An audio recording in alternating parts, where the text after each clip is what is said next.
धर्म सिर्फ एक ही है। हजारों हजारों साल से, जब से ये सृष्टि उत्पत्ति में आई है, ये कायनात, ये यूनिवर्स आई है, तब से लेकर के आज तक, और हजारों साल जब तक पता नहीं कब तक ये धरती रहेगी, तब तक एक ही धर्म था, एक ही है, एक ही रहेगा, जिसे सत्य सनातन कहते हैं, वही एक धर्म है।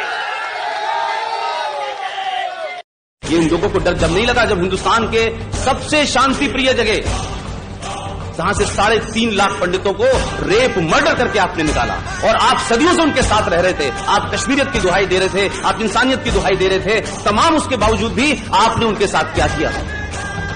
वो सेक्युलरिज्म क्या था भाई? इसलिए मैं कहता हूं कि आप 2020 के भारत में हैं, किसी से डरिए वरिए मत। कोई एक आध चुनाव हार वार जाएं, उससे अपने दिल को छोटा मत कीजिए, छोटा मत कीजिए अपने दिल को। लेकिन ये जो लोग नारा लगाते हैं ना, मोदी है तो मुमकिन है, उसके बाद क्या होगा? इसलिए मैं कह रहा हूं, ये जो मैंने कहा, अगर देश में, दुनिया में आपको व्यक्ति और राष्ट्र के बीच में अगर कुछ चुनना है तो राष्ट्र को चुनिए। व्यक्ति आएंगे जाएंगे, अगर आपके अंदर पुरुषार्थ जागृत हो जाएगा, आपके अंदर अपनी सभ्यता के प्रति, अपनी संस्कृति के प्रति सम्मान पैदा हो जाएगा, तो कई करोड़ मोदी पैदा हो जाएंगे, कई करोड़ अमित शाह पैदा हो जाएंगे। इसलिए हार जीत जीवन का एक सिलसिला है। हार जीत के बाद सिलसिला रुकना नहीं चाहिए, इसलिए वो रोकेगा नहीं। कुछ लोग शाहीन बाग पे इसलिए नहीं बैठे हैं कि CAA की फुल फॉर्म ये समझ में नहीं आ रही, उनकी ज्यादा समझ में आ गई है। सिर्फ गलती उन्होंने ये कर दी है कि गलत वक्त पे किया है। उनको समझ में नहीं आ रहा कि दिल्ली में नेहरू जी नहीं है। अब ये संकट इसलिए है, ये चिंता इसलिए है, उनको परेशानी इस बात के लिए है कि बना तो ये 2014 में है, लेकिन हिसाब इसने 1947 से शुरू किया है। तो जो 1947 में जघन्य अपराध किया गया था, 370 और 35 देके उसे वापस लिया। 500 साल से एक युद्ध चल रहा था। हम तमाम सारे भोले लोग रोज कहते थे भगवान रामचंद्र यहीं पैदा हुए हैं। बड़ा समझाया, लोगों ने कहा कोई बातचीत कर लो आपस में। उन्होंने कहा नहीं, यहां बाबर पैदा हुआ है।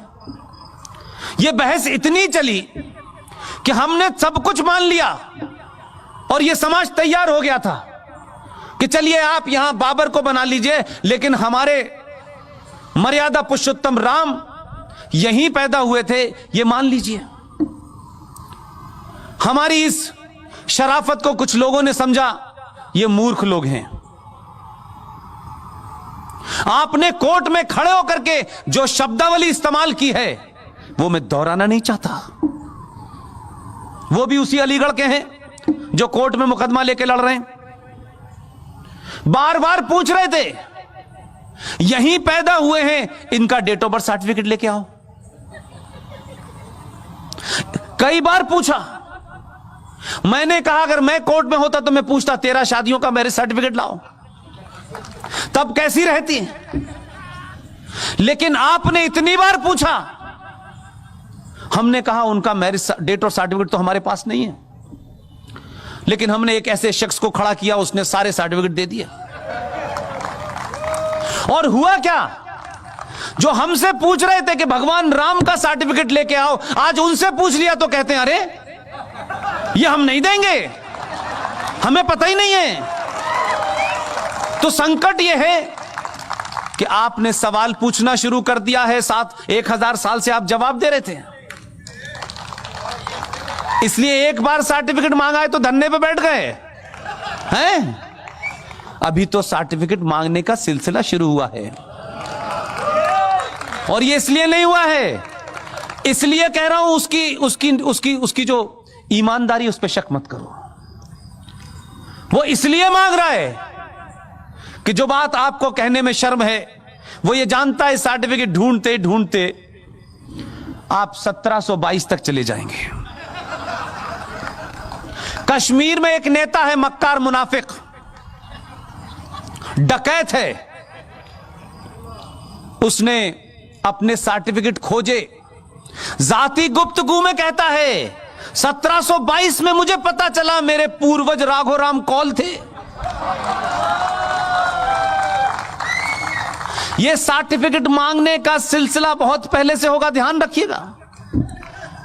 और सब पता करेंगे कि किस किस से बदले थे, कब कब बदले थे।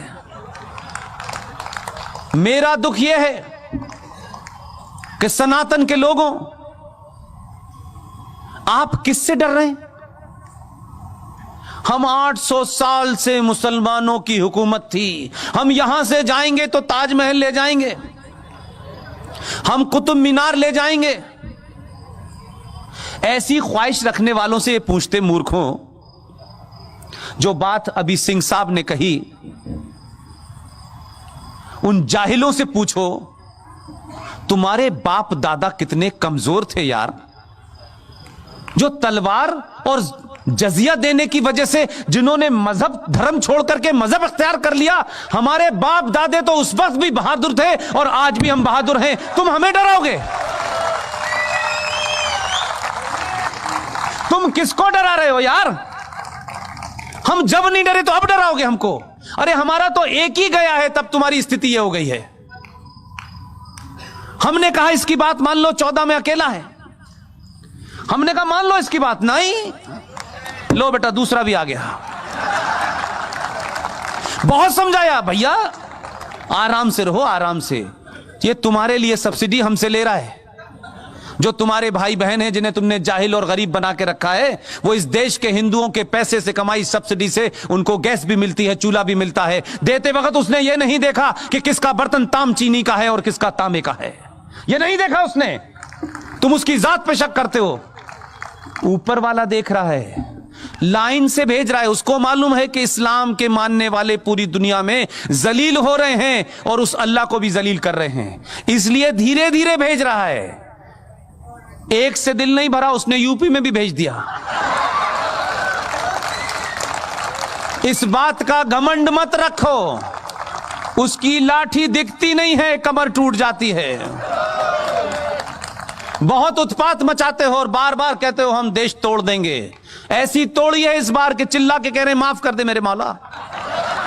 चिल्ला रहे हैं यूपी के चीफ मिनिस्टर के सामने, बारे माफ कर, एक बार माफ कर दो। 3-3 लाख का बिल भेजा है घर पे, बस जलाते हुए पकड़े गए थे, पैसा पैसा भरो।